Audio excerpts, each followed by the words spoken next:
अभी यहाँ तक का पोर्शन रिकॉर्ड नहीं होगा उसमें। क्या बोला है हमने बच्चों, लोअर बॉटनी, दो पार्ट में डिवाइड किया है बायोलॉजी को, बॉटनी और जू में।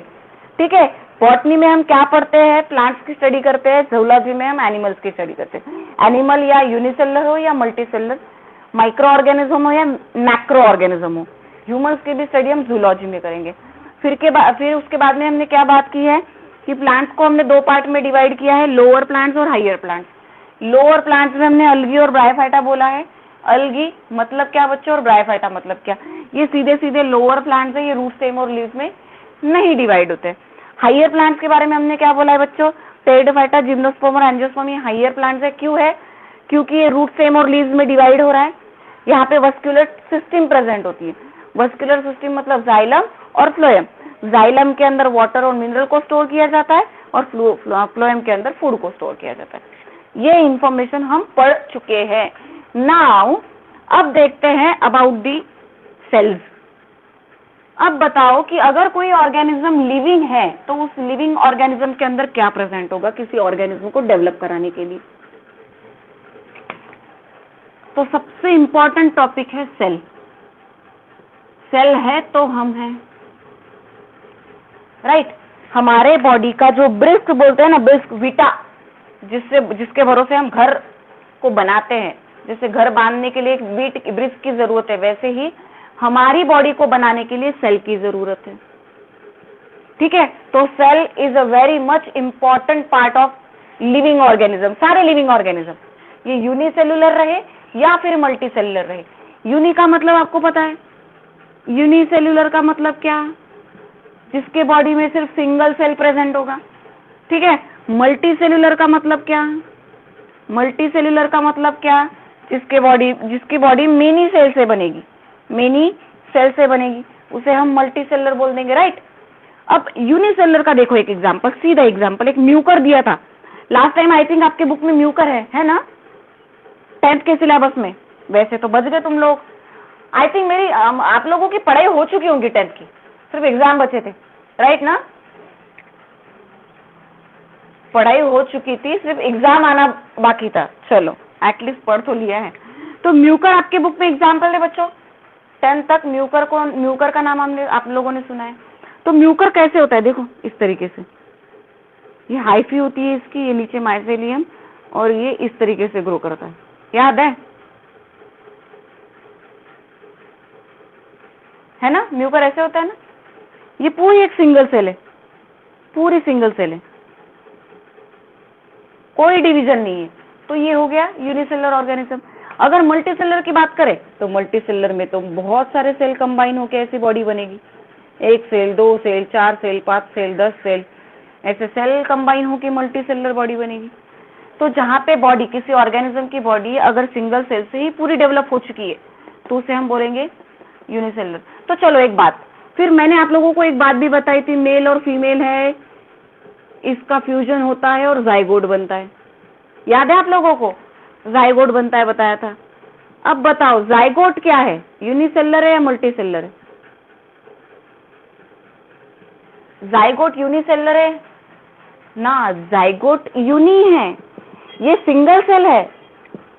जब फ्यूजन होता है तो एक ही सेल बनती है, सिंगल सेल, इसके अंदर डिवीजन होता है, इसके अंदर डिवीजन होता है और फिर हमारी मल्टीसेलुलर बॉडी बनती है। इस तरीके से ऐसे डिवाइड हो के हमारी बॉडी बनेगी। तो सबसे पहले जाइगोट जब बनेगा तो वो यूनिसेलुलर होगा, जाइगोट जब बनेगा तो वो एक ही सेल, जाइगोट मतलब एक सेल, उसके अंदर डिवीजन हो रही है और उससे बन रहा है पूरी बॉडी, जो बॉडी बनती है मल्टी सेल्यूलर। क्लियर है बात, ये बात क्लियर है, क्लियर है या नहीं क्लियर है बताओ। ठीक है, मल्टीसेलुलर में एम्ब्रियो, एम्ब्रियो के बाद हम मल्टीसेलुलर है ना। अब देखो जाइगोट बना, एम्ब्रियो बना, एम्ब्रियो में ऑर्गेनोजेनेसिस की प्रोसेस होती है, पूरा इंसान बन गया, पूरा एक बंदा बन गया। अरे यार गलत निकाल दिया क्या मैंने, पेट नीचे ऊपर हो गया इसका, जाने दो। समझ में आ रहा है ना तुम लोगों को, एक पूरा बंदा बन गया। तो कैसे, पहले जाइगोट था, उसमें डिवीजन हुआ, डेवलपमेंट हुई, एम्ब्रियो बना, एम्ब्रियो के अंदर एम्ब्रियोजेनेसिस की प्रोसेस हुई तो एम्ब्रियो बन गया। एम्ब्रियो के अंदर एम्ब्रियो बनने के बाद ऑर्गेनोजेनेसिस की प्रोसेस हुई। ये पढ़ाया है मैंने आप लोगों को, ये सुनो, याद करो। ये ऑर्गेनोजेनेसिस का मतलब होता है ऑर्गन बनना। हाथ, पैर, नाक, मुंह, जो भी हमारे बॉडी के अंदर ऑर्गन है, ये सारे के सारे ऑर्गन बनेंगे एम्ब्रियो से। तो हम बन गए। तो हम तो पूरी मल्टी सेलर ऑर्गेनिज्म है, एम्ब्रियो भी मल्टी सेलर है, सिर्फ जाइगोट ही सिंगल सेल होता है, क्योंकि पहली सेल होती है ना बच्चों, एक ही सेल है, दोनों का फ्यूजन होके बनी हुई है। ठीक है, बात क्लियर है बच्चों? ओके। अब देखो, अगर हम सेल के बारे में बात करें तो ये भी चीज आपके 10th के बुक में है कि जब सेल कंबाइन होता है सेल के साथ तो क्या बनता है बच्चों? टिश्यू बनता है। ठीक है, जब टिश्यू टिश्यू के साथ कंबाइन होगा तो क्या बनेगा बच्चों? ऑर्गन बनेगा। जब ऑर्गन ऑर्गन के साथ कंबाइन होगा तो क्या बनेगा बच्चों? ऑर्गन सिस्टम बनेगी। पहले सिस्टम बनाएंगे हम, मतलब पूरे ऑर्गन को कंबाइन करेंगे, और ऑर्गन सिस्टम कंबाइन होके क्या बनेगी? हमारी पूरी बॉडी बनेगी। हमारी पूरी बॉडी बनेगी। तो ये बन गए हम। ठीक है, ये बन गए हम। अब मैंने सेल ड्रॉ कर ली।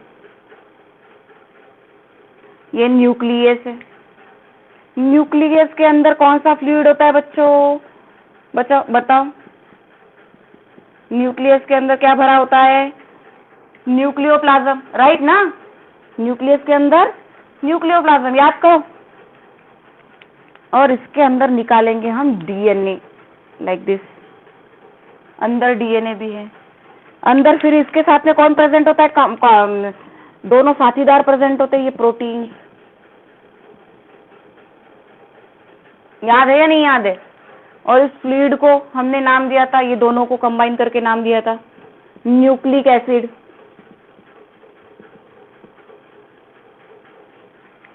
ये न्यूक्लियस के अंदर की बात है। उसके बाद में बच्चों सेल के अंदर क्या क्या प्रेजेंट होगा? सेल के अंदर क्या क्या प्रेजेंट होगा बताओ?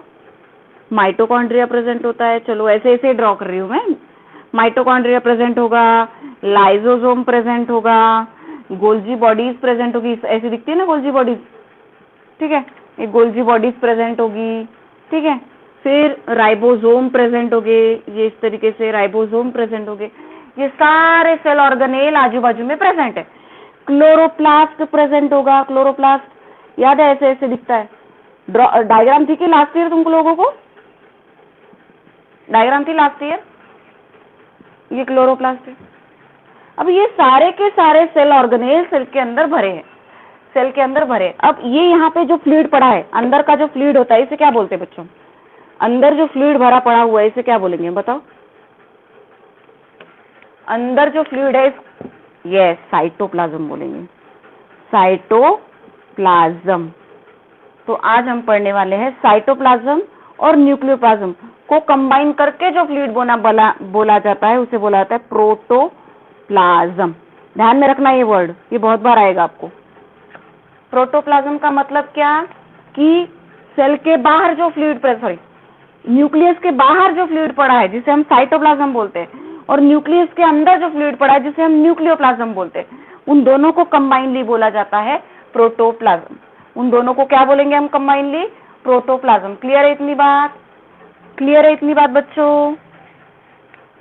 ठीक है, अब एक बात बताओ मुझे, अगर मुझे इस सेल को एनिमल या फिर प्लांट में डिवाइड करना है तो हम क्या डिफरेंस डालेंगे?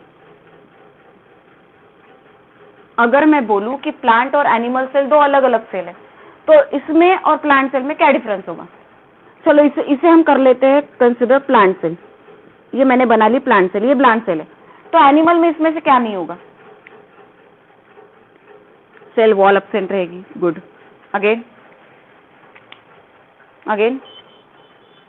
साइटोप्लाज्म तो होता ही है ना बच्चों? साइटोप्लाज्म नहीं होता सेल में?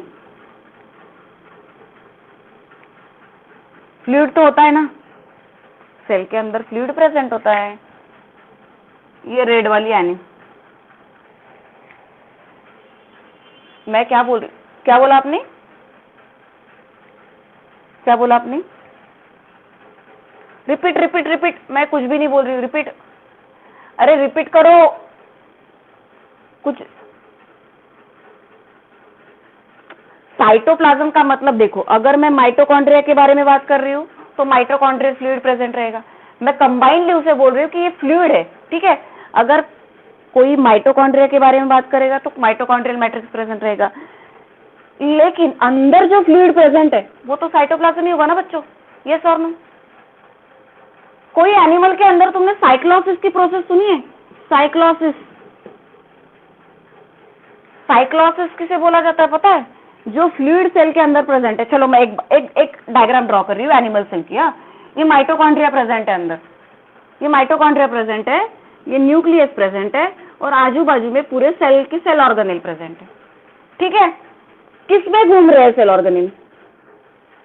सेल ऑर्गेनेल कौन से फ्लूइड में घूम रहे हैं? सेल ऑर्गेनेल कौन से फ्लूइड में घूम रहे हैं?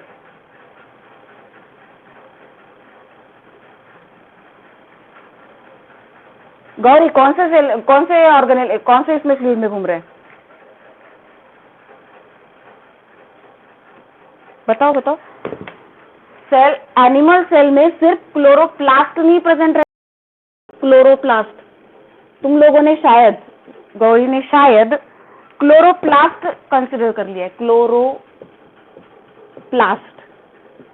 क्लोरोप्लास्ट ये सेल ऑर्गेनेल है बच्चा। क्लोरोप्लास्ट ये सेल ऑर्गेनेल है, और ये सिर्फ एनिमल में नहीं प्रेजेंट रहता, एनिमल में नहीं प्रेजेंट रहता। बाकी जो फ्लूइड प्रेजेंट है, जैसे माइटोकॉन्ड्रिया एनिमल में नहीं प्रेजेंट है, यस और नो? माइटोकॉन्ड्रिया है, गोल्जी कॉम्प्लेक्स है, लाइसोसोम है ना? क्या नहीं है? राइबोसोम भी है। क्या नहीं है? सिर्फ क्लोरोप्लास्ट नहीं है। क्यों क्लोरोप्लास्ट नहीं है? क्योंकि ये फोटोसिंथेसिस कराता है, इसमें फोटोसिंथेटिक पिगमेंट प्रेजेंट होते हैं, और एनिमल फोटोसिंथेसिस की प्रोसेस नहीं कर पाते, तो सिर्फ ये नहीं प्रेजेंट होता है, बाकी तो सारा प्रेजेंट होता है एज इट इज, यस और नो? ठीक है। अब देखो, और एक बात प्रेजेंट नहीं रहती इसमें, सेल वॉल प्रेजेंट नहीं रहती, लेकिन कौन सी वॉल प्रेजेंट रहती है? प्लाज्मा मेम्ब्रेन प्रेजेंट रहती है, यस और नो? सेल वॉल प्रेजेंट नहीं रहती, लेकिन प्लाज्मा मेम्ब्रेन प्रेजेंट रहती है। एनिमल में, प्लांट में सेल वॉल भी प्रेजेंट रहेगी, प्लाज्मा मेम्ब्रेन भी प्रेजेंट रहेगी, राइट? ये बेसिक डिफरेंस है बच्चों, ये बेसिक डिफरेंस आपको 11th में पूरे स्टडी करने, पूरा डिटेल स्टडी है इसका आपको 11th में, ठीक है। तो ध्यान में रखना आप एक चीज, सेल वॉल एनिमल सेल में क्या रहेगी? क्या रहेगी? अब्सेंट रहेगी, और प्लांट सेल में प्रेजेंट रहेगी। इसमें और एक डिफरेंस, यहाँ पे प्लांट सेल में क्लोरोप्लास्ट प्रेजेंट होता है, एनिमल सेल में क्लोरोप्लास्ट प्रेजेंट नहीं होता है। यहाँ पे भी वैक्यूल होते हैं, बड़े बड़े वैक्यूल्स प्रेजेंट होते हैं, बड़े बड़े वैक्यूल्स प्रेजेंट होते हैं, लेकिन एनिमल सेल में बड़ा वैक्यूल प्रेजेंट होता है, और प्लांट सेल में छोटे छोटे वैक्यूल प्रेजेंट होते हैं। इतने बेसिक डिफरेंस है प्लांट सेल और एनिमल सेल के बारे में। समझ में आया, यस और नो? चलो, इतना टॉपिक क्लियर है आपको कि सेल के अंदर क्या क्या पड़ा है? सेल ऑर्गेनेल अंदर पड़े हुए हैं सेल के अंदर, उनका कुछ काम है या नहीं है ऐसे ही पड़े? उनका कुछ काम है या नहीं है ऐसे ही पड़े? Waste time, waste of time कर रहे हैं अपना, और बैठे बेचारे अंदर। कुछ काम है इन लोगों का? हमें पता है कि हम माइटोकॉन्ड्रिया को पावर हाउस ऑफ एनर्जी बोलते हैं। क्यों? क्योंकि 99% एटीपी सिंथेसिस की प्रोसेस किसमें होगी बच्चों? माइटोकॉन्ड्रिया में होगी। आप लोगों को पता है, आपने रिप्रोडक्शन चैप्टर 10 तक था या नहीं पता है? स्पर्म में भी माइटोकॉन्ड्रिया होता है, स्पर्म का जो सेल होता है ना, उसमें भी माइटोकॉन्ड्रिया होता है, ठीक है। तो वो सेल को क्या प्रोवाइड करता है? एनर्जी प्रोवाइड करता है। तो हर एक सेल ऑर्गेनेल का, जैसे गोल्जी बॉडीज है, लाइसोसोम है, राइबोसोम है, राइबोसोम को तो आपको पता है प्रोटीन सिंथेसिस में पार्टिसिपेट करता है, ये तो बहुत इंपॉर्टेंट एलिमेंट है, यस और नो? ये तो प्रोटीन बनाने में काम करता है, पार्टिसिपेट करता है ना प्रोटीन बनाने में, यस और नो? अब मुझे बताओ कि राइबोसोम इतना इंपॉर्टेंट है कि वो प्रोटीन बनाने में पार्टिसिपेट करता है। क्या काम होता है बच्चों प्रोटीन का हमारे बॉडी में? हर सेल के अंदर प्रोटीन सिंथेसिस की प्रोसेस होती है। यही प्रोटीन होते हैं जो हमारे बॉडी के अलग अलग कैरेक्टर को एक्सप्रेस करते हैं। हर एक सेल के अंदर, अगर हमारे नर्वस सेल है तो नर्वस सेल के अंदर अलग प्रोटीन बनेगा, अगर हमारे मसल सेल है तो वहां पे अलग प्रोटीन बनेगा, अगर हमारे स्केलेटल सेल है तो अलग प्रोटीन बनेगा। तो प्रोटीन का काम होता है कैरेक्टर को एक्सप्रेस करना। ठीक है, यस और नो? चलो अब बाकी का हम कल पढ़ेंगे, ज्यादा नहीं पढ़ना है क्योंकि आज तुम्हारी स्ट्रेंथ वैसे भी कम है। जब तक स्ट्रेंथ बढ़ती नहीं है हम आराम से एक एक चीजें पढ़ेंगे, रोज एक डिस्कशन का टॉपिक हो हमारा। ठीक है, आज हमने देखा सेल के अंदर क्या प्रेजेंट होता है। क्लियर है? किसी को डाउट है बच्चों? किसी को डाउट है? चलो क्लास बंद कर रही हूँ बच्चों मैं। ओके, इतना टॉपिक क्लियर है? मैं भी क्लास बंद कर रही हूँ, रिकॉर्डेड वीडियो 1 घंटे के बाद मिल जाएगा आप लोगों को। चलो बाय एवरीवन।